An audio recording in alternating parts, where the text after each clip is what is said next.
integrando. Y pues primero les saludo, una tarde que hoy no nos llovió, entonces espero que no tengamos problemas de conexión.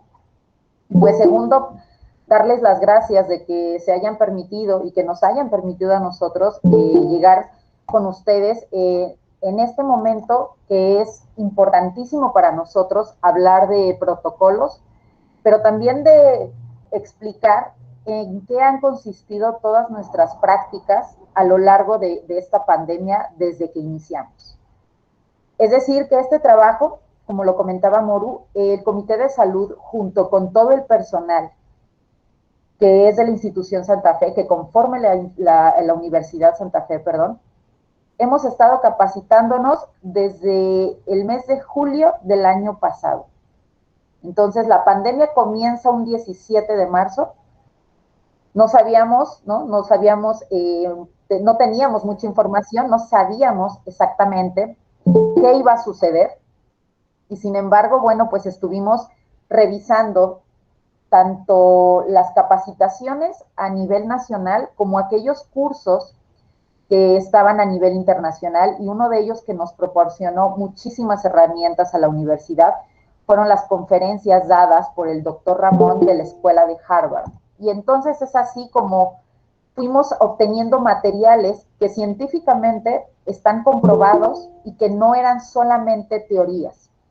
Entonces, bueno, pues en ese sentido, agradezco mucho que estén aquí y vamos a comenzar entonces con toda esta información que voy a buscar, que sea lo más precisa posible para no alargarnos tanto, porque podemos estar aquí toda una tarde hablando de COVID, pero también que sea información útil, que no nada más se aplique aquí en la escuela y que no nada más sea para que ustedes conozcan cómo estamos actuando nosotros, sino para que la apliquen desde casa. Voy a comenzar por comentarles antes de la presentación que nos hemos estado acercando a cada uno de los grupos, y en estos grupos nos han comentado los estudiantes, bueno, que ellos como estudiantes y los docentes desde su papel, pues observan que hay un comité de salud, y yo les estoy preguntando continuamente, oigan, ¿y quiénes son los promotores de salud en la escuela? Pues muchos de ellos me contestan, no, pues la enfermera, ¿no? Lili, que a lo mejor algunos de ustedes ya conocen. Otros me dicen el área de enfermería, pero los docentes también. Y entonces, bueno, entre ellos, la pregunta, y yo también se las hago a ustedes para que obviamente pues respondan no que abran micrófonos, pero para pensar realmente quiénes son los promotores de salud. No sé, malitos, si me ayudan apagando su micrófono para que no se escuche interferencia. En el caso de Yareli Guzmán, tengo a Nancy Navarrete. Si me ayudan apagando micrófonos, por favor. Exactamente, ya unos ya contestaron en el chat, muchas gracias. Y efectivamente, promotores de salud somos todos, ¿no?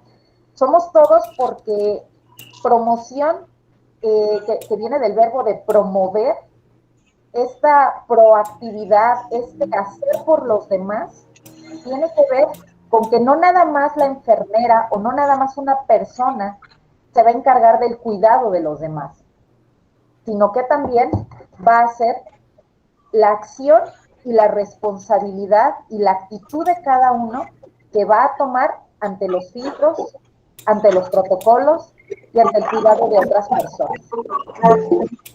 No sean malitos. Nancy Navarrete, si me ayudas a silenciar tu micrófono, por favor.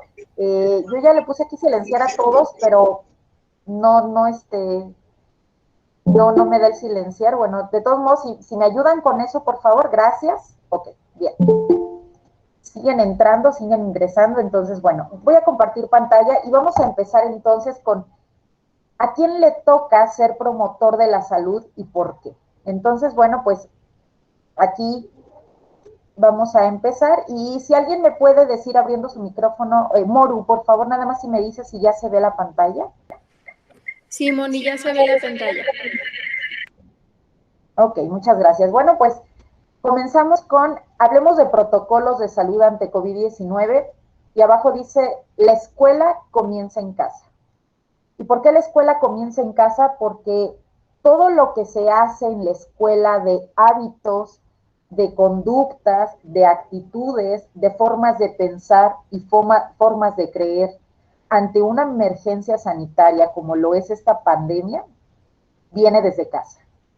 Si usan el cubrebocas, si tienen el hábito de estornudar con el brazo, con el codo hacia afuera, si tienen el hábito de entrar al baño y lavarse las manos saliendo de él, todo esto, todos estos hábitos comienzan en casa. Entonces, por eso es la escuela comienza en casa y a partir de aquí vamos a ver que para yo poder exponerles los protocolos y que los vayan conociendo, pues para ello tenemos que saber cómo es la transmisión del COVID-19 o de la COVID-19, que también unos dicen, bueno, está correcto decirlo así. La transmisión de este virus realmente tiene que ver con 3 elementos fundamentales. Y estos elementos fundamentales de transmisión tienen que ver con actuar con responsabilidad. Y entonces dice, ¿qué debo de saber? ¿Qué debo de saber para prevenir estos contagios? Pues las 3 formas principales de transmisión de COVID-19, la primera de ellas tiene que ver con los aerosoles. Esto quiere decir que científicamente está comprobado que aquellas personas que ya padecieron de COVID o aquellas que siguen enfermándose o que lamentablemente ya no están, fue porque se infectaron a través de aerosoles. ¿Qué quiere decir estos aerosoles? Como se los puse aquí, son partículas pequeñitas que se quedan suspendidas en el aire. Cuando estas partículas se mezclan, entonces forma lo que se le llama aerosol. Si estamos en un espacio cerrado, sin ventilación, y una persona ingresa sin cubrebocas o con el cubrebocas abajo de la nariz e inhala, puede infectarse, porque esos aerosoles están suspendidos y si en esos aerosoles hay personas que están con COVID, que tengan COVID o son portadoras de COVID, entonces puedo infectarme. He de ahí la importancia de la ventilación. Entonces el 60% son lugares ventilados porque el COVID-19 se transmite por aerosoles. Al principio se le conocía como transmisión aérea, pero como todavía no se estaba seguro de estos números, de estos porcentajes, bueno, se quedó como transmisión aérea. Hoy en día sabemos que es por aerosoles. El 30% tiene que ver con las gotículas. Y estas gotículas, pues no es otra cosa más que gotitas pequeñas, ¿no? Gotitas microscópicas que tienen SARS-CoV-2, pero que son expulsadas por una persona que tiene COVID, ¿no? Una persona que ya porta el virus. Entonces, si una persona no tiene cubrebocas y no tenemos la distancia de 2 metros, pues es muy probable que esas gotitas caigan ya sea a la boca o a los ojos de la otra persona. Por eso aquí la imagen. Y solamente el 10% de los contagios se debe a las superficies sucias, al contacto por superficies sucias. Esto quiere decir que entonces el que yo tenga contacto con ellas y el no lavarme las manos o el no desinfectármelas, si llevo únicamente esas manos sucias a mi cara, me rasco el ojo, me meto el dedo, perdón, en el ojo o me meto los dedos a la boca, entonces puedo infectarme. Pero no me infecto si el virus está en la suela del zapato. No me infecto si el virus se encuentra en mi ropa. Me infecto si tengo el contacto con mis manos y mis manos me las llevo a la cara. Solamente así me puedo infectar. Por eso este tipo de transmisión equivale al 10%. Con esto no quiero decir que no es importante ser limpios, al contrario, debemos de tener estos hábitos y ahora con mayor razón. Y entonces de aquí ustedes van a observar en la institución que tenemos carteles por todas partes, salones, baños, aulas, cafetería, con este cartel que nos elaboró el área de marketing y dice niveles de transmisión. Entonces, estos números de 60, 30 y 10 tiene que ver con el nivel de transmisión que nos permiten elaborar protocolos que realmente sean eficaces. Esto quiere decir el uso del cubrebocas, que es básico, es indispensable, es obligatorio. Si ustedes solamente vienen a caja a pagar, tengo que usar el cubrebocas desde que entro a la institución en el carro, no cuando ya me bajo del carro o no solamente cuando voy a ingresar al edificio, es desde que entro. Segundo, el lavado de manos durante 40 segundos. En todos los baños de Santa Fe tenemos el protocolo de los 5 pasos de lavado de manos. Entonces es, me mojo, restriego, me enjuago, me seco y entonces ahora sí cercioro que mis manos estén limpias. Pero entonces son esos 5 pasos. Y uso de gel antibacterial, que el uso de gel antibacterial tiene la misma eficacia de lavado de manos cuando me lo coloco a los 5 pasos, que es el mismo procedimiento de cuando me lavo las manos. Solamente hasta que el gel está seco en mis manos, en ese momento se activa la protección en ellas. El cuarto es el distanciamiento de 2 metros. Aquí en Santa Fe hemos procurado utilizar el término de distanciamiento y no de la sana distancia. Porque yo les he platicado a algunos compañeros y en algunos cursos que ya hemos dado, que de sana distancia, pues de sana luego no tiene nada, porque no queremos estar distanciados, no queremos estar a 2 metros de la otra persona que ya quería ver, ¿no? Y menos los chicos, ¿no? Menos sus hijos quieren estar así. Entonces el distanciamiento es por seguridad, pero más que nada es esta barrera, es la primer barrera que queremos poner con otra persona que puede o no portar el cubrebocas. Entonces, por eso el distanciamiento es súper importante. Y la quinta, pues, es la ventilación de espacios cerrados. Entonces, los protocolos que vamos a ver a continuación tienen que ver con el 60% de aerosoles, el 30% de contagio por gotículas y el 10% de contagio por contacto a las superficies sucias. Ahora bien, ¿cuáles son los principales lugares donde se producen las infecciones? Y esta gráfica verdaderamente es informativa, es muy útil, pero sobre todo nos da una claridad del panorama en el que estamos hoy en día. Hoy en día, el porcentaje de poderse contagiar en escuelas o en guarderías es del 2%. Cuando viajan o cuando tenemos esta movilidad entre un lugar y otro, tenemos el 3% de personas que se han contagiado, ¿no? de riesgo de infección. Cuando hablamos de asilos o de prisiones, o bien de lugares donde no hay contacto con las personas externas y el contacto es por visitas, es decir, es menor, es del 5%. Lugares de trabajo, ahí sí ya tenemos un incremento del 25%, porque en los lugares de trabajo, pues hablamos de cualquier contexto, ya sea en lugares cerrados, en oficinas, en edificios, pero peor aún lo tenemos en reuniones sociales y familiares y ambientes domésticos. ¿Y con esto a qué me estoy refiriendo? Las bodas, los 15 años, la fiesta de la reunión de la familia tal, que vamos a ir a comer con el compadre, todo este tipo de reuniones familiares y el ambiente incluso de mi propia casa, donde si todos los que con los que vivo no se cuidan y no llevan a cabo protocolos, son esas personas las que llegan a mi hogar ya con el COVID y entonces empieza la transmisión, ¿no? Empieza el contagio. Entonces creo que esta gráfica nos da un panorama claro.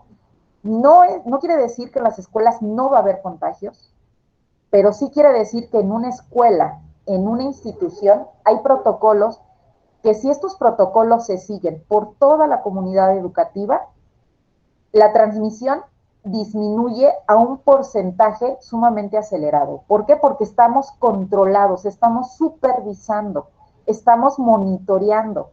Y eso es lo que permite que el estudiante o que el padre de familia se sienta seguro, pero porque se aplica el protocolo aquí adentro. Pero ¿qué creen? Que lo más importante no solamente es adentro de la escuela.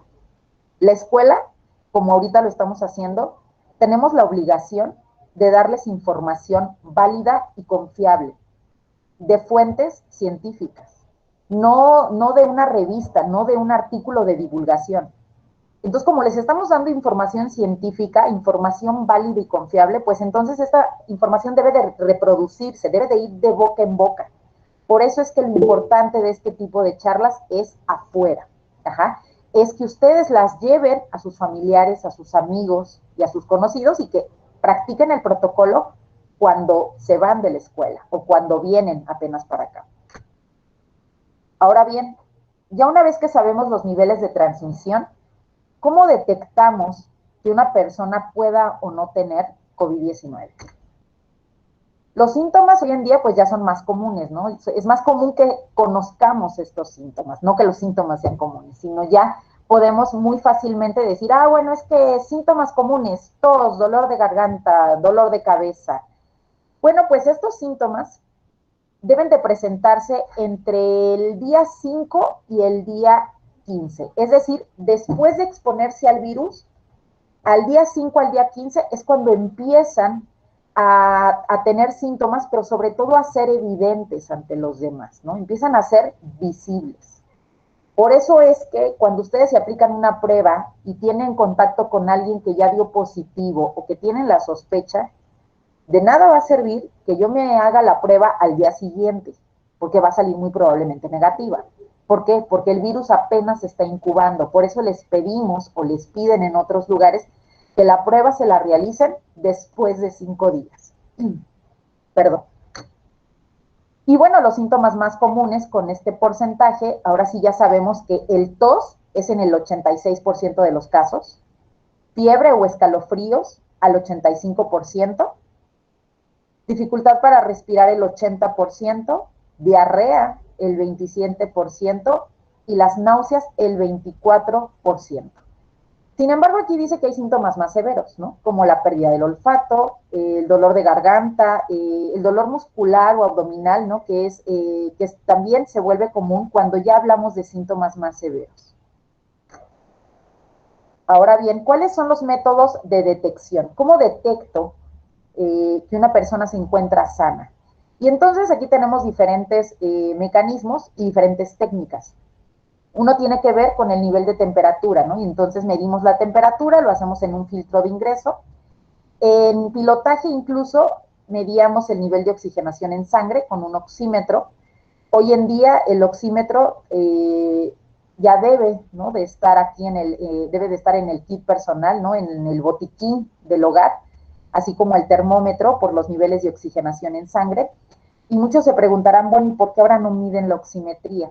Porque justamente con los últimos cursos que hemos tenido, sabemos que la oximetría no es necesario medirla todos los días y que la oximetría es más recomendable medirla en casa con la técnica de autoverificación de síntomas, que ahorita la voy a explicar, y no cuando llega ya el sujeto a la escuela o al trabajo, porque ya cuando llegue la saturación en sangre es menor a 93, pues entonces es al médico o a una revisión médica o incluso a ya una prueba de COVID. Entonces, por eso el oxímetro sirve más en casa para prevenir. Ajá. Sin embargo, tenemos oxímetros en la institución y cuando vemos que hay un chiquito o un estudiante que tiene algún síntoma, la enfermera también utiliza el oxímetro.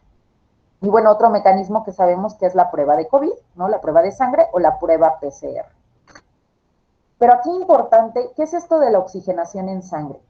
La oxigenación en sangre tiene que ver cuando el virus ha atacado los pulmones e incluso llega a la parte de los alvéolos. Y entonces dice, algunos estudios médicos establecen que el virus empieza a afectar la función pulmonar muy rápido y por ello pruebas simples de saturación de oxígeno podrían ayudar a detectar individuos en riesgo. Es decir, con la oxigenación, si yo la sé a tiempo, si la conozco, puedo entonces evaluar si debo de ir al médico, si me tengo que hacer ya una prueba para COVID, o bien si mis niveles de saturación de oxígeno son normales. Y entonces los rangos son estos.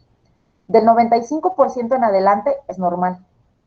Pero una consulta al médico es cuando me marca del 85 al 93%. Incluso si yo me mido la oxigenación y el oxímetro, casi todos los oxímetros tienen esta función, me marca abajo de 93, se prende un como timbre, ¿no? Suena como un timbre pequeñito que empieza pi, pi, y entonces esto quiere decir que mi oxigenación ya bajó y que en ese momento esa persona no puede ingresar, ya sea al lugar o donde se la estén midiendo, y entonces tiene que ir a consulta médica.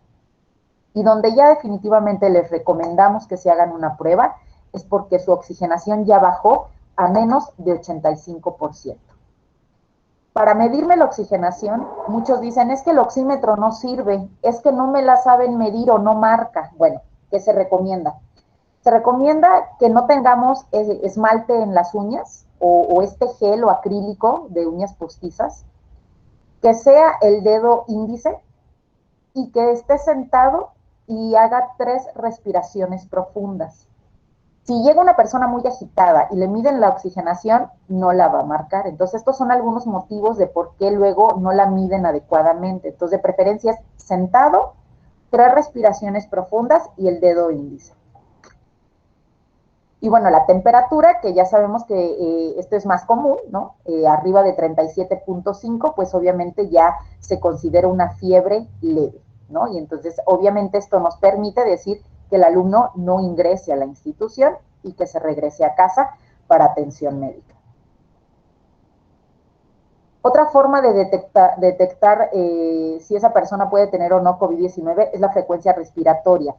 Dice que una frecuencia mayor a 30 respiraciones por minuto puede indicar bajos niveles de saturación de oxígeno. Entonces, podemos medir la frecuencia respiratoria, incluso lo podemos hacer en una farmacia o bien alguien que sepa medir el pulso. Algo también importantísimo hoy en día, pues es la falta de aliento, ¿no? La falta de aliento dice que puede indicar bajos niveles de saturación de oxígeno. Entonces, no tengo oxímetro en casa, pues hay que ver qué pasa con esta falta de aliento, como si la persona se agitara sin hacer ningún ejercicio. Obviamente la pérdida del olfato y el sentido del gusto, que son síntomas que me predicen la presencia de SARS-CoV-2, ¿no? En el organismo. Y dice que se sospecha de infección de COVID si se tiene uno o más de estos síntomas. Entonces ya conocemos los síntomas comunes, ya estamos viendo cómo se detecta. Y entonces, para yo saber si el caso es sospechoso o no, debe de tener por lo menos uno o más de estos síntomas, que quiere decir fiebre, escalofríos, falta de aliento. Permítanme un momento, nada más déjenme darle acceso a algunas personas que me están esperando. Ok. Bueno, ya tengo ahí una persona. Bien, perdón. No, aquí tengo otra. Ahí tenemos a muchos esperando, permítanme. Listo.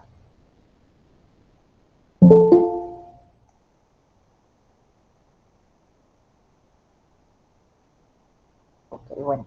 Bien, seguimos entonces. Entonces, cuando se detectan uno o más de estos síntomas, puede ser fiebre, escalofríos, falta de aliento, ¿no? Esta dificultad para respirar, la frecuencia respiratoria, que ya dijimos, menos de 30 por minuto, saturación de oxígeno en sangre, que es igual o menor a 93%, y la pérdida del olfato y o gusto. De hecho, si se dan cuenta, algunos de los que se vacunaron, de los que ya estamos vacunados, nos dio alguno de estos síntomas, ¿no? Y entonces, incluso la pérdida de olfato la perdieron hasta toda una semana completa, aquellos que se llegaron a vacunar. Dice, es necesario priorizar las pruebas para las personas con un caso sospechoso, es decir, no el hecho que me duela la cabeza, tengo COVID, no el hecho de que me duela la garganta, tiene COVID. Hay que saber cuándo categorizar a la persona como un caso sospechoso. Por eso la información nos va a permitir tomar mejores decisiones y decisiones más certeras. Si la detección ocurre en casa, es decir, ya no vino a Santa Fe, sino desde casa nos dimos cuenta que tiene uno de estos síntomas o más, pues primero que no asista a la escuela, o si es el papá, que no asista al trabajo, o la mamá igual, no salir de casa. Entonces, el paciente infectado se debe de aislar de los demás en un cuarto ventilado. Acuérdense que la ventilación es súper importante, y de preferencia con una puerta que pueda cerrarse. Entonces, esa persona se debe de aislar en su propia casa. El paciente infectado debe ponerse una mascarilla o bien un cubrebocas de la mejor calidad posible al ir a un baño compartido o a interactuar con otros miembros. Entonces, esto fue muy común en algunos meses, donde decían, bueno, es que si la persona tiene COVID, que se quede en casa, ¿no? Y el quedarse en casa era estar sin cubrebocas, estar conviviendo con otras personas y entonces adquiere un problema porque ya la persona había contagiado a todos los demás integrantes de la familia. Dice monitorear diariamente sus síntomas, principalmente pues el nivel de saturación de oxígeno, ya explicamos por qué.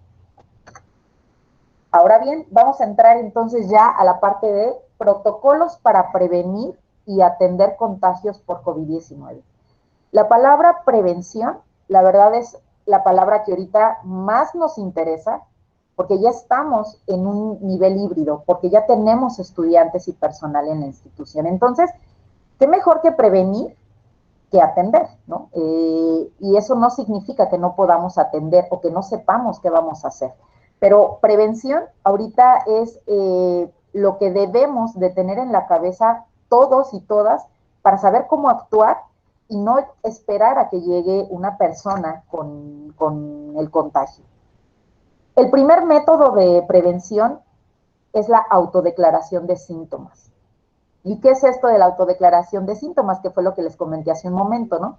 Es eficaz, dice que es cuando los síntomas se manifiestan lo suficiente como para ser notados. Entonces, autoverificación de síntomas no es otra cosa que cuando yo esté en mi casa, yo saber que estoy sana o que estoy sano, o bien, si yo tengo dolor de garganta, dolor de cabeza, o debilidad muscular o dolor muscular, pues simplemente entonces inmediatamente voy a consulta médica. ¿Por qué? Porque yo estoy revisando mis síntomas, yo estoy al pendiente de mí. Entonces, qué mejor que hacerlo cada uno de manera individual y no esperar a que llegue a la escuela con estos síntomas o con uno nada más y que desde la escuela me digan, no, te tienes que regresar, ¿no? O peor aún, que el alumno ya pasó, primer filtro, llega al salón y de repente ya empezó con la tos, cuando la tos ya la tenía desde la casa. Entonces, aquí vamos a empezar a ver la lógica de los filtros que aplicamos en Santa Fe y el primero de ellos, pues entonces tiene que ver con el filtro de casa. Y esto es la autoverificación de síntomas. Se hace a través de este link donde ustedes llenan un pequeño cuestionario de solamente 5 preguntas, donde tienen que poner el nombre, el grado del grupo, pero si ustedes se acuerdan, ahí también ponemos si hemos viajado, si hemos convivido con personas del extranjero, si tenemos algún síntoma o lo hemos presentado de 72 horas antes. Y entonces con esto nosotros sabemos si esa persona se encuentra en posibilidad de estar aquí. Con este cuestionario, entonces nosotros empezamos a filtrar. Por eso este es el primer filtro nada más. Aquí dice que, bueno, la autodeclaración se hace mediante herramientas digitales, y en este caso, pues nosotros lo hacemos con la encuesta de Santa Fe, que es el link que les dan a cada nivel educativo. Cada nivel tiene su propio filtro de casa. Entonces, el que ustedes llenan únicamente es de preescolar, únicamente es de primaria, secundaria, preparatoria y licenciatura, y así de cada uno de los niveles. ¿Quiénes revisan esta autodeclaración de síntomas? El área de salud y los coordinadores y los directores. O sea, todos estamos observando quién sí lo hizo y quién no. Por eso enfatizamos que lo hagan y que tomemos conciencia de la importancia también de la veracidad de estos datos, ¿no? Y no mentir, no poner algo que no es y ser como muy coherente en lo que estamos respondiendo. Y bueno, el segundo protocolo por excelencia es el cubrebocas o la mascarilla facial. Este método, dice, es el método más eficaz para evitar la inhalación de gotas y aerosoles. ¿Se acuerdan, no? El 60, 30, 10, ¿no? 60% aerosoles, 30 gotículas. Entonces, con un cubrebocas me protejo y no necesariamente con una mascarilla. Eso lo vamos a ver ahorita, con una careta, perdón, ¿no? La careta y el cubrebocas no es lo mismo, y un cubrebocas es más indispensable y protege mucho más que una careta. Dice, cuando utilice un cubrebocas o una mascarilla, se debe de cubrir de la nariz, de la boca a la nariz, completamente, hasta la barbilla. Hay personas que continúan con este mal uso del cubrebocas, abajo de la nariz y abajo de la nariz. Entonces, esto equivale a que no trajera cubrebocas, ¿no? Porque lo que el otro respira y los aerosoles de esta persona quedan expuestos, y entonces por eso es que requerimos que siempre las personas estén con el cubrebocas bien colocado. Afortunadamente aquí en la escuela estamos observando que nuestros estudiantes sí lo usan adecuadamente en el caso del cubrebocas. Y obviamente pues hasta el personal de intendencia, docentes, administrativos, cualquier persona que ingrese debe de portar un cubrebocas de manera obligatoria. Bien, ya di acceso a otras personas. Ok. ¿Cómo debe de ser mi cubrebocas? Bueno, ¿cuáles no debemos de elegir para saber cuál es el correcto? El primero es esta tela que permite respirar, dice tela que permita respirar y más de una capa, ¿no? Entonces, nuestros cubrebocas no deben de ser, si los hacemos caseros, que sean de 3 capas por lo menos. Y estas 3 capas, de preferencia, que me permitan hablar. Segundo, que no sean cubrebocas con válvulas. Incluso hay cubrebocas que hasta son más caros porque tienen la válvula para que tú corras y hagas ejercicio. Bueno, déjenme decirles que estos cubrebocas no nos sirven, porque a los demás no los estamos protegiendo, porque se sigue exponiendo los aerosoles. Y acuérdense que ese es el 60% de contagios. Y el tercero, no utilizar aquellos cubrebocas destinados para el uso médico. Ajá. El cubrebocas pues debe de cubrir de la nariz al mentón y que sea un ajuste perfecto sin espacios a los lados, ¿no? Aprovecho para comentarles que nosotros vendemos un cubrebocas que son de 3 capas con los logos institucionales, pero bien, si ustedes dicen, no, yo no quiero comprar cubrebocas, yo los hago en mi casa, perfecto, no hay ningún problema. Para eso también tenemos un tutorial de cómo hacer un cubrebocas casero de 3 capas. Este cubrebocas me va a proteger al 90%, porque este 90% de eficacia se debe a que si hacemos uno con un filtro de café, nos permite, además de respirar y no sentir que nos ahogamos, nos permite filtrar. Ajá. Y entonces lo hacemos con una servilleta de algodón o una tela de algodón cuadrada, y entonces lo doblo en 2 partes, luego le pongo el filtro en medio, lo doblo en 2, así como lo muestro aquí con 2 ligas para cabello, y así tan sencillo ya tengo un cubrebocas de tela. Pero ojo, este cubrebocas es casero y bueno, puede ser que yo haga incluso uno hasta bordado y bueno, ya hay muchos estilos, ¿no? de cubrebocas. Lo importante es que sea de 3 capas. Y aquí es la parte que yo les comentaba. Los lentes o los protectores faciales de plástico solamente son eficaces, dice, cuando el uso de mascarilla o de cubrebocas es escaso o intermitente entre la gente. Ejemplos.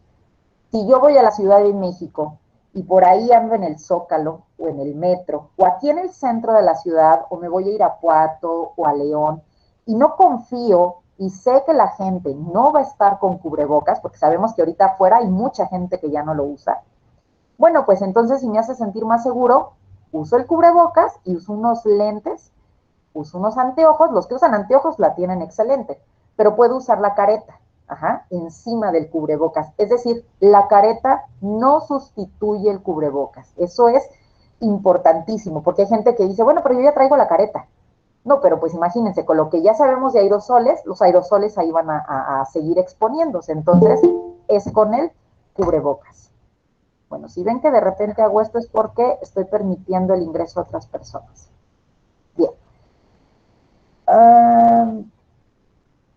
Aquí me quedé. Y bueno, el otro también, otro de nuestros protocolos tiene que ver con el distanciamiento, ¿no?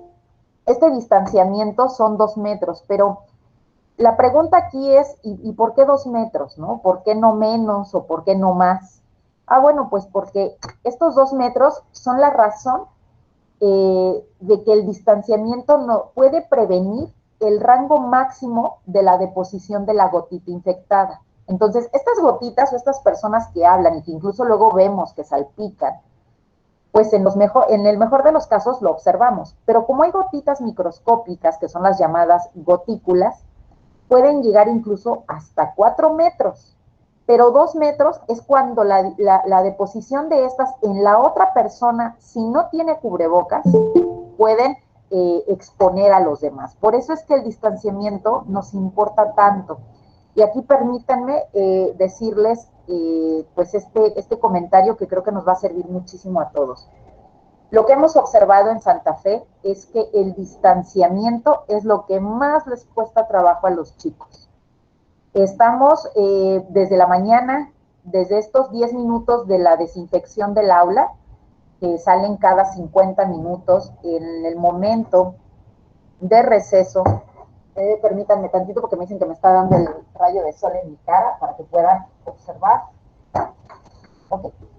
Este distanciamiento es el que nos cuesta luego mucho trabajo, porque los chicos frecuentemente están juntos, se quieren abrazar, andan empujándose, y lo entendemos, lo que ellos quieren es tener contacto justamente, por eso les digo que de sana distancia pues no tiene nada de sana en la parte socioemocional, en la parte afectiva, pero sí nos ayudaría muchísimo, papás y mamás, que esta parte del distanciamiento la platiquemos con nuestros hijos y sobre todo la practiquemos, que seamos modeladores de ellos, porque piensan y muchos creen todavía que con el hecho de estar con el cubrebocas y luego que lo traen, a veces se les está bajando, pues peor aún, ajá, y con el cubrebocas incluso bien puesto, es importante que tengan esta distancia para mayor protección.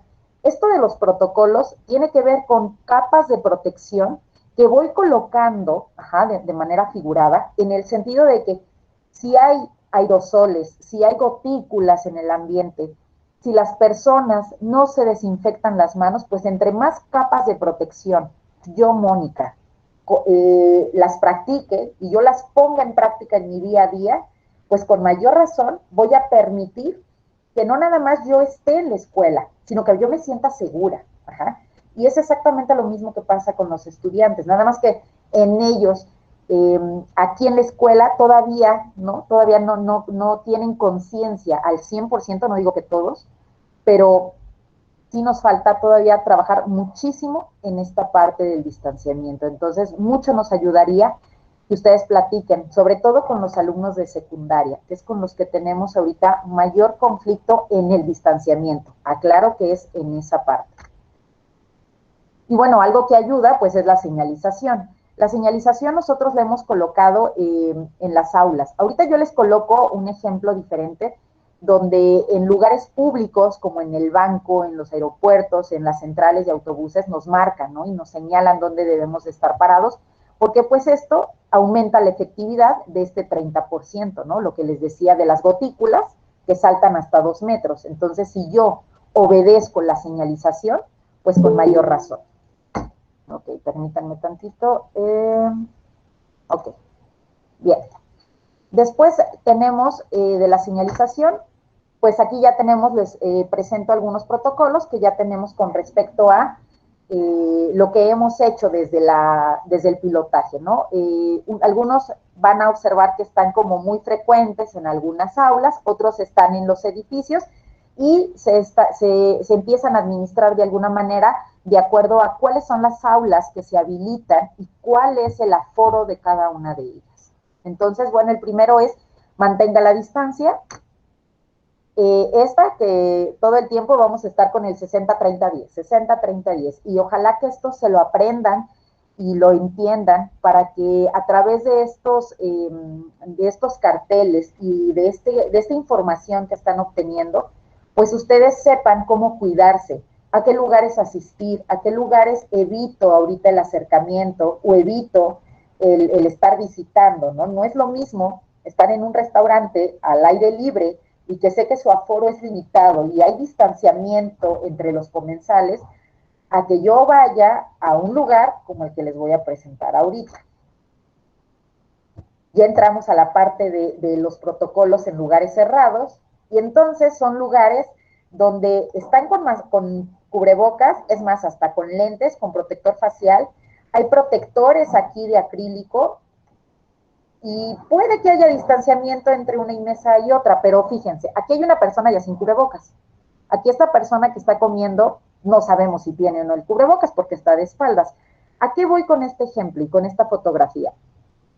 Realmente ir a un lugar cerrado, donde no hay ventilación, donde no sabemos si esa ventilación realmente la están aplicando en el momento, es un lugar donde los aerosoles y las gotículas van a darme un gran porcentaje de probabilidades donde entonces yo puedo contagiarme. Es decir, estos porcentajes no me están ayudando en nada, porque los aerosoles se van a mantener ahí en el espacio, ¿no? Se están mezclando con el aire, pero imagínense, no hay ventilación. Entonces, por eso es que estas decisiones son muy importantes, porque aquí en la escuela todas nuestras aulas las van a ver con puertas abiertas y ventanas abiertas. Y muchas de las actividades al aire libre. Dice que la ventilación interior es esencial para reducir la exposición del virus. Dice, el virus puede permanecer en el aire. ¿Cuánto tiempo? 4 horas. En este caso, dice, la distancia social de 2 metros puede ser insuficiente si la habitación está moderadamente ocupada por personas que no llevan mascarilla. Entonces, si entramos a un lugar, a una casa del vecino, del familiar, ¿no?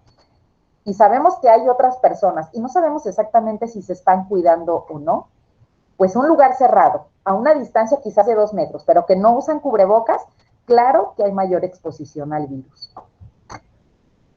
Dice, si la habitación está ventilada, el riesgo de infección entonces ya disminuye. Un ejemplo es abrir puertas y ventanas, por ejemplo, bueno, dice que la reducción del riesgo es a un 73.8%. Estos porcentajes no les pedimos que se los aprendan, pero sí los tenemos que identificar para entonces saber cuál es la importancia de que abra la puerta, cuál es la importancia, por ejemplo, ventilación mecánica. Si utilizo ventiladores, los ventiladores tienen que dar hacia la puerta o hacia la ventana y no hacia la pared, porque al contrario, ahí hago que se suspendan ahí los aerosoles tienen que salir y para eso debo de abrir ventanas y puertas. Y aquí importante, ¿no? Hay cierto debate todavía con las personas, algunas que corren, que hacen ejercicio. Dice, la ventilación en el exterior reduce la carga viral, ¿no? Entre un 90 y un 95%. Y va a depender de la velocidad del viento.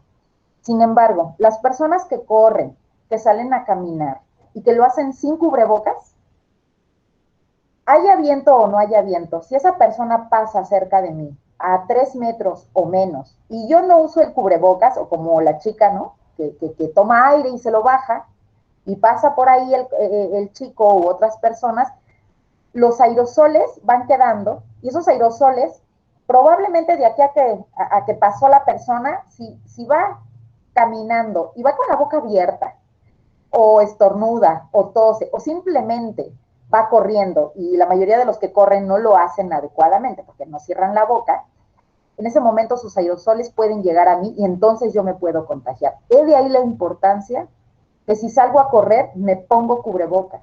Oye, pero es que con cubrebocas es muy difícil correr. Perfecto, entonces haz ejercicio de otra manera. Haz yoga en tu casa, haz otro tipo de ejercicios y ahorita hay muchísimos tutoriales para hacer ejercicio o actividad física. La otra es que hagas actividad física al aire libre, pero con cubrebocas. Y si te lo tienes que quitar, sí te lo puedes quitar, pero ¿cuándo? Cuando no haya personas alrededor de ti, por lo menos 3 metros.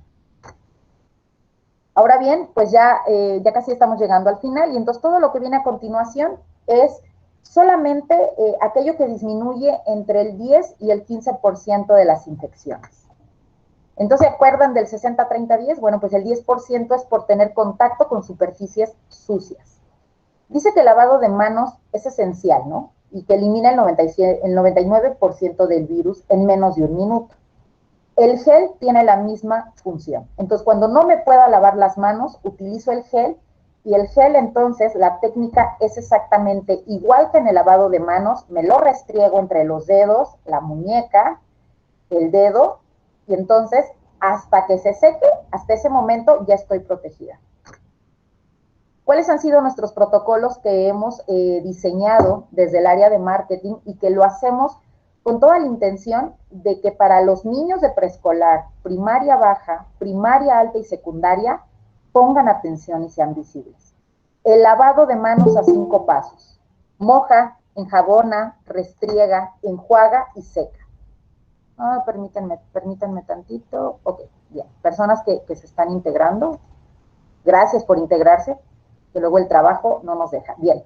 Entonces, este lavado de manos a 5 pasos, y de todos modos, si no basta con eso, bueno, también tenemos en los salones, lávate las manos de 20 a 40 segundos, ¿no?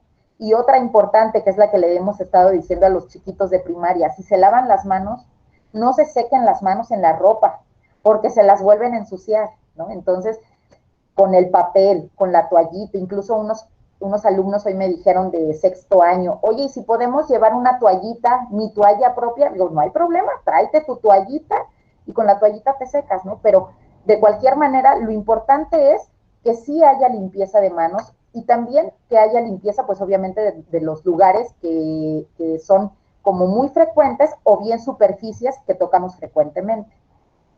Guantes de plástico. Hay gente que va a hacer compras y utiliza estos guantes de plástico, ¿no? Y o van o salen y se ponen guantes.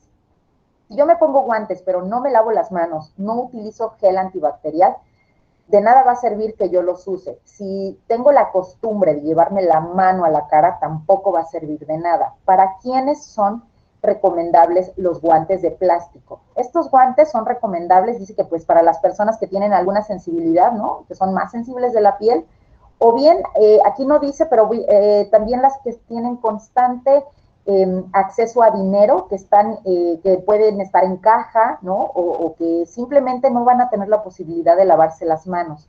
Entonces, bueno, que se pongan guantes, pero por eso ahí deben evitar tocarse la cara. La desinfección y la limpieza deben ser frecuentes, constantes y exhaustivas. Una mami hace algunos días preguntó, ¿cada qué desinfectan? ¿Cada qué limpian? Bueno, la limpieza y la desinfección es diaria. La limpieza es con agua y jabón. La desinfección ya se hace con los artículos que están aprobados y que estos artículos no se tienen que mezclar uno con otro. Ajá, no podemos mezclar un fabuloso con un cloro y luego le echo aparte jabón en polvo, ¿no? Eso lo hacemos con cloro desinfectante nada más, permítanme. Y aprovecho para platicarles en esta parte de la desinfección y de la limpieza, que como esto es tarea de todos y tiene que ver con hábitos de estudiantes y de docentes y obviamente de personal administrativo, bueno, pues entonces vamos a tener en la República Escolar y en la mesa de directiva de alumnos de preparatoria, ¿no? Ya ven que hacen sus planillas, vamos a programar algunas actividades, pero también se van a promover acciones que desde República Escolar, que desde la Comisión de Estudiantes, permitamos que otros estudiantes participen, que su mismo grupo participe, y entonces por eso cada aula tiene un kit de limpieza. Este kit de limpieza se conforma de escoba, mechudo, cubeta y cloro desinfectante. ¿Para qué? Para que entonces haya ciertos momentos durante el día donde solamente ellos van a hacer la limpieza una vez.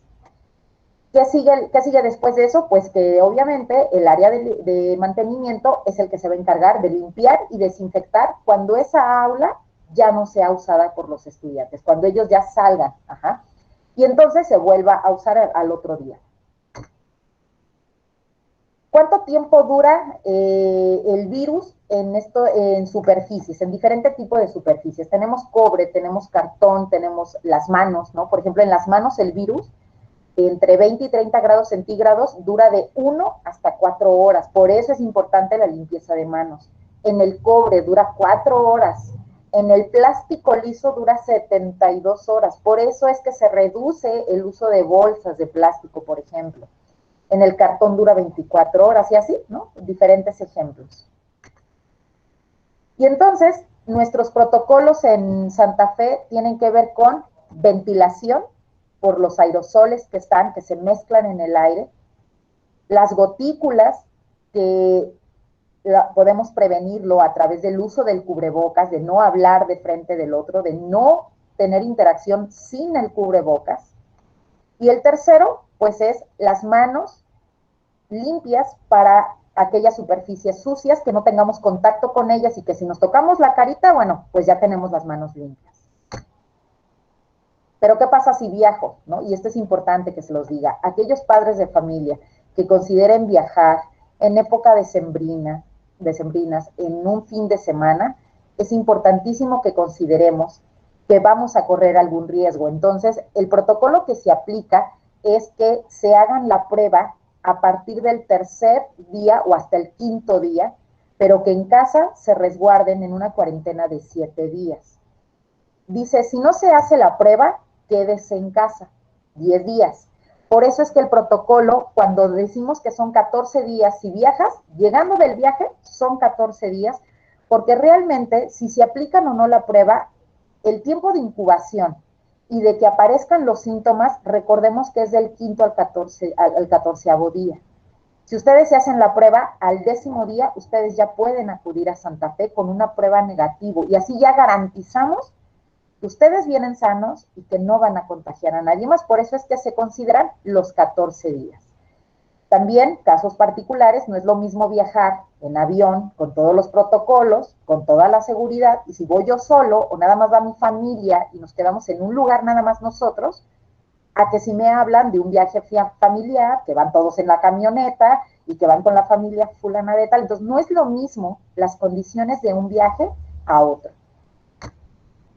Si se siente enfermo, dice, pare, quédese en su casa, no entre a la institución. Si hay fiebre, si hay tos y hay dificultad para respirar, ni nos acerquemos, ni vengamos a la escuela.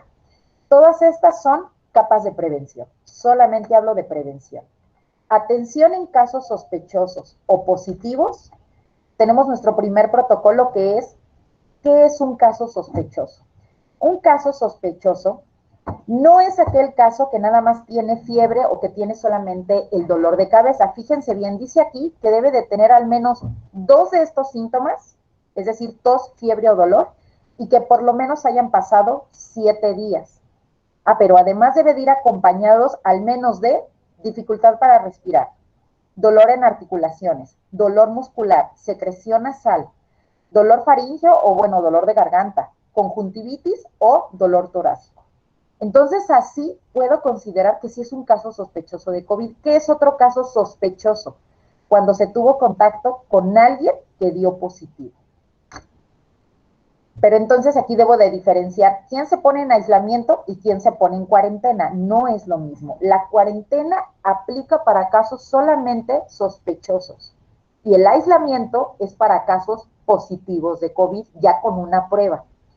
No tiene caso que yo me aísle 14 días y solamente estoy dudando si tengo COVID. Y el aislamiento, recuerden que tiene que ver con un cuarto ventilado donde no tenga contacto con nadie, incluso si esas personas viven en mi casa, ¿no? Entonces no aplica igual. Y la cuarentena, entonces sí hablamos de que solamente aplica para cuando se tuvo contacto con una persona que dio positivo. Entonces, tengo la sospecha y tengo la incertidumbre porque ayer me enteré que dio positivo a la prueba de COVID. Entonces, en esos casos, sí tengo una cuarentena de 14 días. Ajá. ¿Qué pasa si un estudiante o personal administrativo da positivo a COVID-19? Bueno, este sí lo voy a leer tal cual porque es el protocolo que estamos trabajando hoy en día y que ya está aprobado por supervisión también y que es el que se va a llevar a cabo a partir de que nosotros tengamos esta información válida. Entonces, el Comité de Salud Santafesino dará seguimiento a los casos de COVID-19. Además, se pondrá en contacto con el grupo de estudiantes, profesores y administrativos con los que tuvo contacto cercano para informarles este caso de COVID y proceder al seguimiento de contactos. También vamos a notificar a las personas que tuvieron un contacto con un caso positivo para que evitemos hacer uso de referencias personales a las que tuvieron acceso. Es decir, nosotros no vamos a compartir información con personas que no tuvieron contacto con la persona que dio positivo. Solamente va a ser con las personas que estuvieron en el mismo grupo o en el mismo salón o en la misma oficina, en el caso de personal, y solamente con ellas se hace un seguimiento de contactos. Con nadie más se hace. ¿Cuáles son los pasos a seguir por parte de la escuela? Primero, verificar los controles de ingreso que accesaron a la institución, ¿no? A las instalaciones. ¿Cómo lo hacemos? Filtro de casa, filtro de ingreso y filtro de aula. Nosotros tenemos el registro de quiénes entraron, a qué hora entraron y cuál fue su temperatura y cuál fue su estado de salud. 2, nos ponemos en contacto con todos los estudiantes, docentes o administrativos que tuvieron contacto solamente con ese caso positivo. Lo hacemos ya sea vía telefónica o a través de correo. Después, enviar a aislamiento al caso confirmado que dio positivo. Entonces, ese caso que ya dio positivo se manda no a cuarentena, se manda a aislamiento como tal, y entonces todas sus actividades quedan a distancia, ¿no? Se le sigue dando, obviamente, la educación virtual, eso no cambia en nada, porque para eso, pues ya estamos preparados con la plataforma y con los docentes que también lo saben hacer. Y todo el grupo en donde se detectó el caso confirmado como positivo, se envía a cuarentena. Entonces vamos a suponer un séptimo azul. Entonces, séptimo azul, hubo un caso ya que dio positivo, ya se validó, se confirmó que es positivo con una prueba, porque esto tiene que ser con una prueba, papás. No podemos decir, es que ya me enteré, es que dijeron, no, no, no, tenemos que evitar ese tipo de información que solamente causa preocupación, caos entre la comunidad educativa y que no informa, al contrario, desinforma y mucho. Entonces, una vez que ya se tenga eso, solamente por quiénes se van a enterar ustedes, por el Comité de Salud, que hubo un caso positivo y que en todo caso séptimo azul o séptimo naranja, el grupo que haya sido, se va a cuarentena. Porque todo el grupo pues tuvo contacto con Juanito Pérez, ¿no? Y Juanito Pérez es el caso positivo, pero solamente así. Se manda a cuarentena y se pide que se hagan la prueba de COVID a todos. Esto fue lo último que nos han informado las autoridades educativas que debemos de hacer cuando hay un caso positivo de COVID. No se cierra la escuela, no se mandan a todos a aislamiento, porque son términos que ni se usan ni son adecuados. Y entonces, ahora sí, se continúan con las actividades a distancia, las clases virtuales, y ¿qué pasa con esos casos? ¿Qué pasa con todo el grupo y con el caso que dio positivo? Pasos para seguir para la notificación con estudiantes. Dice, la notificación deberá ser estrictamente confidencial, evitando proporcionar información personal y médica con la que puede contar debido al cargo que ocupa. Entonces, no podemos decirle a toda la escuela, fue Juan Pérez González el que se enfermó, no, o el que se contagió. No podemos hacer eso. Tampoco podemos evidenciar a las personas que ya están en cuarentena, porque eso solamente va a alarmar a las otras personas. Por eso es algo confidencial. Pero aquellas que sí tuvieron contacto, aquellas que sí tienen que saberlo, claro que se les va a informar. Y se les va a informar que todo el grupo se va a cuarentena. Preguntar por el estado general de salud, si presenta fiebre, tos o dolor muscular. Entonces empezamos con el seguimiento a cada uno de los casos. ¿Quién da ese seguimiento? El Comité de Salud. No lo da la maestra, no lo da solamente la directora, no lo da un padre de familia, lo da el Comité de Salud. Si el caso es grave, entonces ya dice instruirle a que acude inmediatamente al sector salud. Dice, si el caso es leve, indicarle que debe permanecer en cuarentena, esto es para los casos que son sospechosos nada más, evitar tener contacto especialmente con adultos mayores y con personas que presenten alguna comorbilidad. Acuérdense que comorbilidad quiere decir que tiene ya diabetes, hipertensión, que tiene otra enfermedad, además de. Y llamar inmediatamente, que es el teléfono de emergencia, que es a nivel nacional, para que cualquier persona pueda comunicarse. ¿Qué pasa en el caso de Guanajuato? ¿Qué va a pasar en el caso de Santa Fe? ¿A quién notificamos? Nosotros como institución, al único que vamos a notificar que hubo un caso positivo de COVID es a Secretaría de Salud. A la Jurisdicción Sanitaria 1, que ya nos dieron su domicilio, que ahí están los teléfonos, y el primero que levanta la mano para decir que hubo un caso somos nosotros, y es a Secretaría de Salud. Entonces, esto se hace siempre comunicándonos con supervisión. Entonces, supervisión escolar y la Secretaría de Salud son las dos instancias, las primeritas que tienen la información de que ya es un caso positivo. Y bueno, ya el seguimiento de los casos confirmados, pues obviamente es las llamadas telefónicas, identificar con qué casos tuvo contacto más directo, ¿no? El seguimiento a los contactos que deben de realizar esta cuarentena, y se sugiere registrar la actividad sobre el seguimiento de cada caso. Aquí sí nos vamos, ahora sí que niño por niño y niña por niña, con cada uno. ¿Cuáles son nuestros filtros? Bueno, pues nuestros filtros son el filtro de casa, que es el que hacen ustedes mediante llenar el cuestionario brevemente en la mañana o en la noche. Ingreso a la institución, que es la toma de temperatura, pregunta de signos.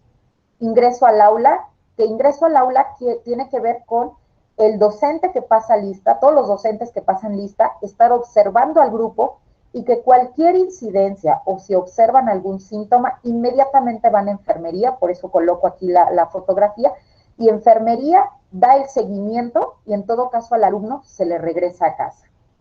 Y por último, el filtro de salida, que ustedes han visto que, bueno, nuevamente se toma la temperatura o bien se garantiza que el alumno va de regreso tal cual, ¿no? Así llegó sano y se va sano de la institución. Pues gracias por su atención. Todos somos promotores de salud. Realmente esta charla, más bien este espacio informativo, es con toda la intención de que todos nos cuidemos, pero sobre todo que promovamos estas técnicas y estas prácticas. Les dejo mi nombre, les dejo también mi correo institucional.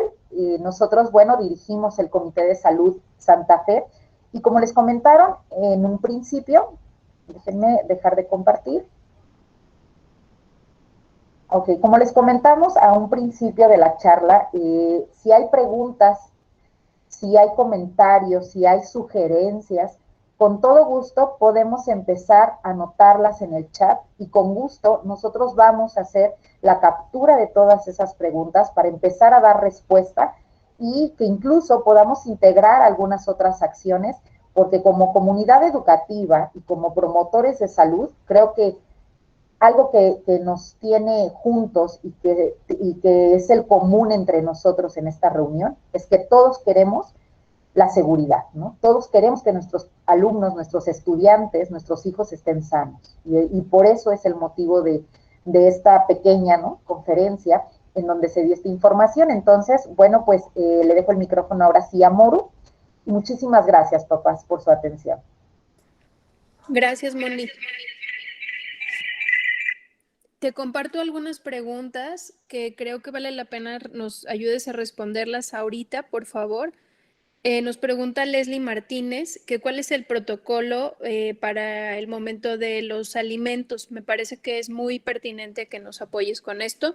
Cuando termines, tengo otras 3 preguntas que te quiero elaborar. Gracias.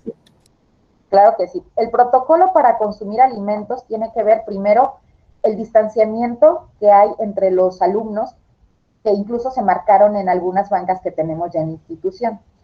Pero hay compañeros que no se quieren sentar en esas bancas y se quieren ir a la jardinera, no hay problema. El protocolo tiene que considerar al docente, al coordinador y en muchas ocasiones estamos tanto la enfermera como su servidora, observando que ellos realmente tengan el distanciamiento, que no coman uno frente del otro, que obviamente se van a retirar el cubrebocas y por eso les pedimos el distanciamiento y que antes de comer, antes de ingerir alimentos, se pongan gel antibacterial. Cuando terminan de consumir alimentos, de igual manera, van al baño a lavarse las manos, o bien cuando vemos que ya hay mucho flujo de personas, tenemos el desinfectante que es la misma función y les aplicamos el gel. Una acción importante que incluye este protocolo es no compartir toppers, botellas de agua, el refresco, o sea, no compartir nada de artículos personales.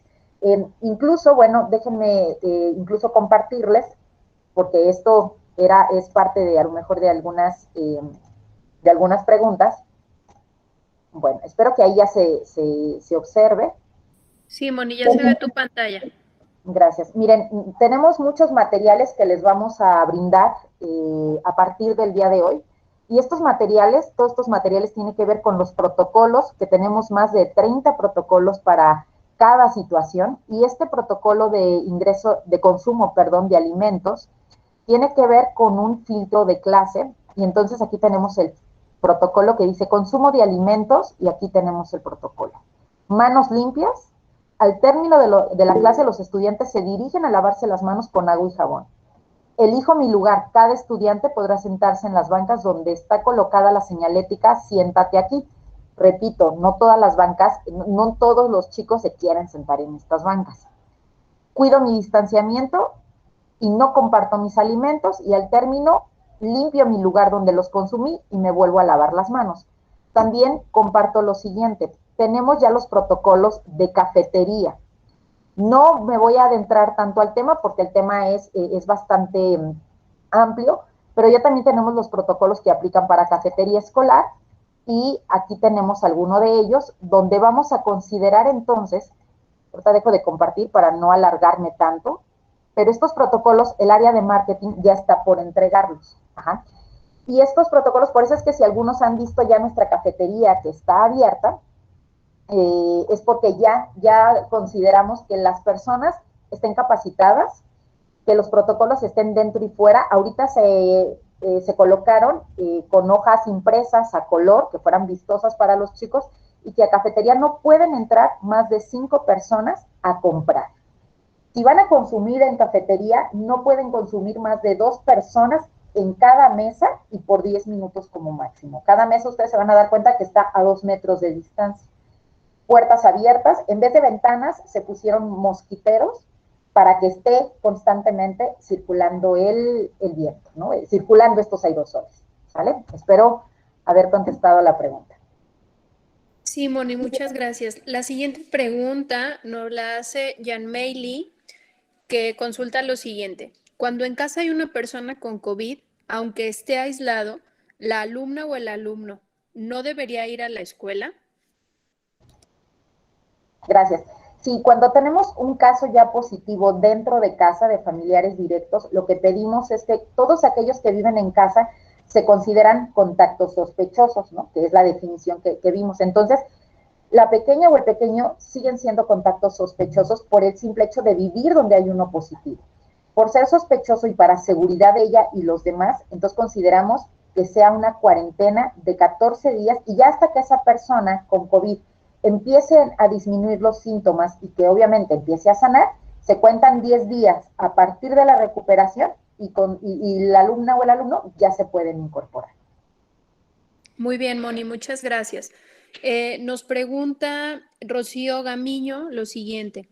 Si los monitores de medición de dióxido de carbono, CO2, serán una herramienta de apoyo para prevenir el contagio o para monitorear los niveles en las aulas. Sí, como tal es el segundo, solamente es para monitorear y entonces si monitoreamos el nivel, entonces ahí ya podemos reducir las capas de protección, podemos reducir estos riesgos y entonces ya sabemos que el aforo no es el suficiente, que la ventilación debe de ser mecánica o bien incluso tomar la decisión de disminuir el aforo, pero realmente es para monitorear. Perfecto, Moni. Todas las demás preguntas, papás, que ustedes nos han manifestado en el chat, ya he tomado nota de ellas para poderlas hacer llegar justamente al Comité de Salud y al área de marketing para crear una infografía que tenga, o sea, que sea un compendio de todas estas respuestas para que justamente los papás que por alguna razón no pudieron estar puedan participar. También estaba la pregunta, Moni, de que si los estudiantes están utilizando algún filtro o un cubrebocas que no sea de los que hemos descrito, que sabemos que son de óptima protección, vamos a tener alguna medida al respecto. Sí, fíjense que justamente el día de mañana tenemos una de nuestras reuniones de directivos y vamos a revisar cómo hemos vivido esta experiencia de arranque y con esto que yo les comentaba, ¿no? Del distanciamiento entre los chicos de secundaria específicamente, incluso lo que comentan aquí, ¿no? Las observaciones que hacen en preescolar, ¿no? El desorden en la entrega de niños.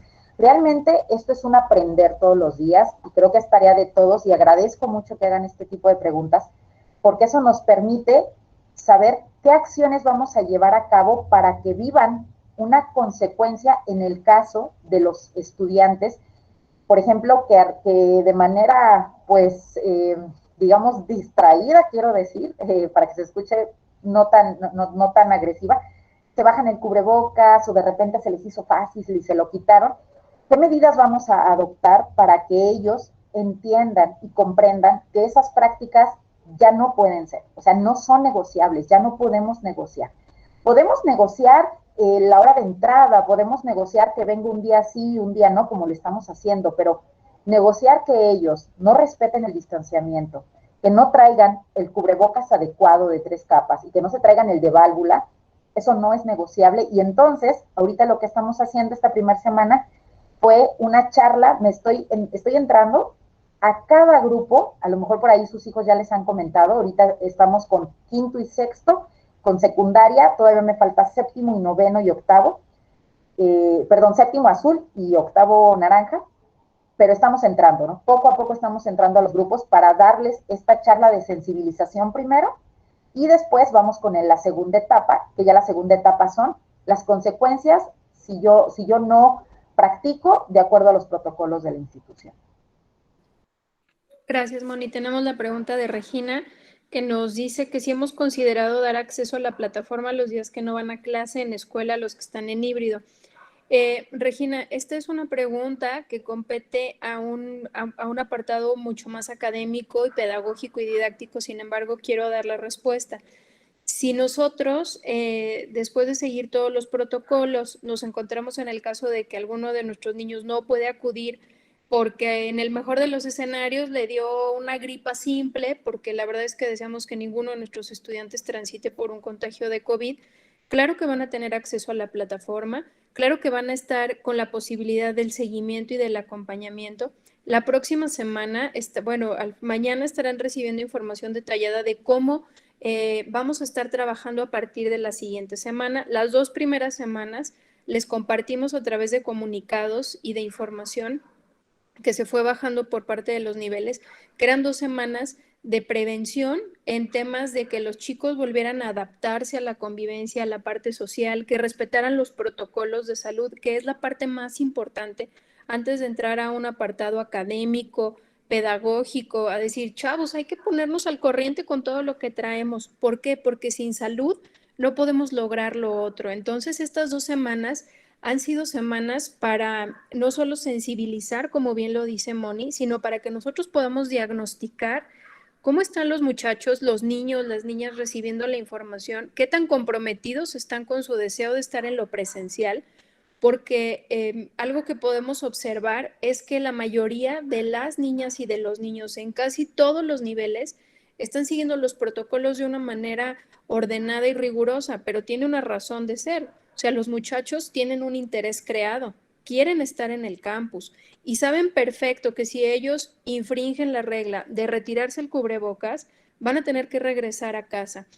Esto me permite, o la pregunta de Regina, me permite como compartirles, papás, que si en algún momento llegamos a aplicar alguna consecuencia, sobre todo con los muchachos de secundaria y preparatoria, que es donde observamos esta rebeldía, este despiste, porque creo que ni siquiera lo hacen con una intención de molestar. En realidad es volver a retomar hábitos nuevos.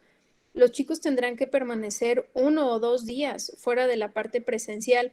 ¿Por qué? Porque nadie sabe lo que tiene hasta que lo ve perdido.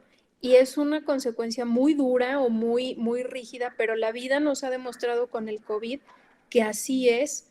Antes del COVID éramos muy felices y no lo sabíamos. Eso dice Miss Alejandrina de preescolar, porque estábamos siempre juntos.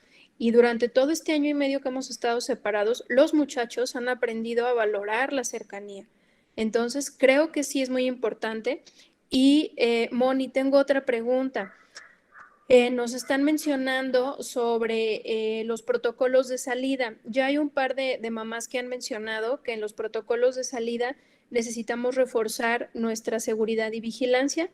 Yo acepto la retroalimentación y quiero darles respuesta, supongo que también tú. Y en la parte que compete al actuar de los docentes y de los colaboradores, el que ustedes nos den esta retroalimentación tan puntual, tan certera, nos permite poner manos a la obra y en lugar de decir, no, eso no es cierto, no está pasando, no, estamos buscando hoy ser una comunidad muy franca, muy abierta. Moni, si quieres agregar algo al respecto de esta observación de los filtros de salida, por favor. Sí, claro. Observamos, por ejemplo, que en el filtro de salida había una fila, ¿no?, inmensa de estudiantes y bueno, se toma la temperatura, pero en ese formarse, pues empiezan como a quererse juntar y bueno, ayer lo estuvimos detectando el área de formación porque estuvimos acompañándolos. El mecanismo que vamos a integrar es que los estudiantes hagan el filtro de salida desde su aula. Quiere decir que en cada aula el docente de la última hora, en el caso de secundaria, es el que les va a tomar la temperatura al salir para que no se juntan todos y entonces esa sea parte de su hora de salida, o sea, dentro del horario, para que no crean que aparte de su hora se queda otra media hora en lo que va saliendo, sino que sea más ágil y sea dentro de la clase y que sea el docente el que nos apoye para la toma de temperatura y la pregunta de signos. Ahora bien, con esto también respondo una que alcancé a ver, Morú, donde dice, si bien el cuidado inicia en casa, ¿qué acciones se toman en cuenta? ¿Qué acciones se toman cuando no se realiza el primer filtro? Ya que en la mañana solo se nos pregunta si realizamos el filtro confiando en nuestra palabra y honradez de las personas, y no verificando en una lista de las personas que no cumplieron. Fíjense que les comento que todos los días en las mañanas, antes de las 12 de la tarde, la maestra Rebeca, Saraí, Moru, en preescolar, bueno, en todos los niveles estamos mandando el registro de quién hizo el filtro en casa. Ejemplo, si un papá dijo, sí, sí lo hice, y ya entró Fernanda, y entonces el área de salud junto con directivos y coordinadores revisa que resulta que Fernanda no lo hizo, que la mamá lo va a hacer como que ya después, porque no tendría sentido. Entonces se hace el filtro de ingreso a la institución donde ya corroboramos que viene sana, que al menos no viene con un síntoma visible. Acuérdense que solamente es a través del síntoma visible como yo puedo contagiar a otros. En esos 5 días donde soy asintomática, no contagio. Entonces ya hizo el filtro de ingreso y no observamos nada. Filtro de aula, ya vimos que Fernanda está sana, que no va a enfermería, no va a ningún lugar, ok. Pero como la mamá mintió, ¿no? Y se le hizo fácil decir, ay, sí, ya lo hice, ¿no? Lo que hacemos nosotros es que llamamos a esa mamá y le pedimos que para la próxima sesión ya no podemos participar en la parte presencial. Entonces, es una insistencia, créanme, y un platicar con los papás, desde los docentes, desde los coordinadores, que hagan su filtro de casa, porque el que yo no haga filtro de casa es sabotearme a mí mismo. Entonces, ojalá que esta reflexión que nos hace Rocío del Carmen, muy buena reflexión, es que yo no mienta, que yo sea honrado, pero porque esa honradez es la vida de mi hijo.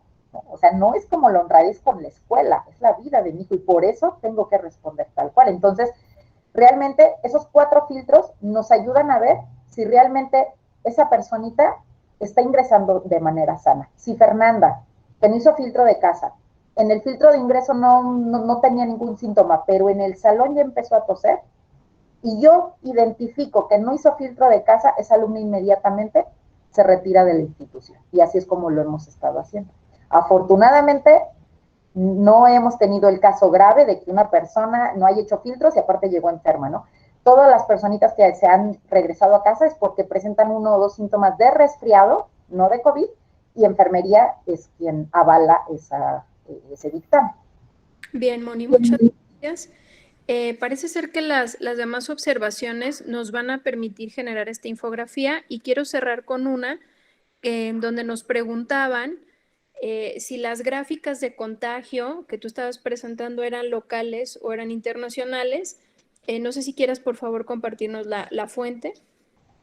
No, estas gráficas ya son locales. Hemos ido a webinars desde la semana pasada, hoy todavía esta semana nos han estado invitando desde Secretaría de Salud, Secretaría de Educación, entonces son webinars que nos las pasan a las 5 de la tarde, a las 9 de la mañana, y entonces tanto formación, directivos y comité nos repartimos a las diferentes conferencias, porque unas incluso hasta se empalman.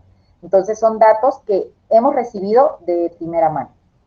Bien, bueno, Moni, pues con esto yo creo que podemos dar por concluido el espacio. Quiero agradecerte a nombre de toda la institución.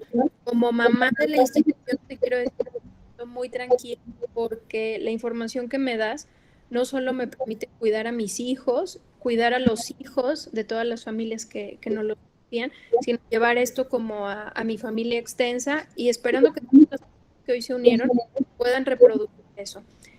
Papás, a nombre de la Dirección de Formación Santafesina, del equipo que está colaborando con el Comité de Salud, les queremos decir algo muy importante.